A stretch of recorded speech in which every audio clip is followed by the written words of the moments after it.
Behold the man upon a cross, my sin upon his shoulders. Ashamed, I hear my mocking voice called out among the scoffers.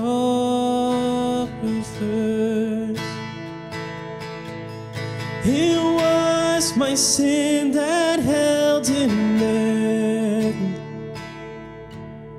until it was accomplished.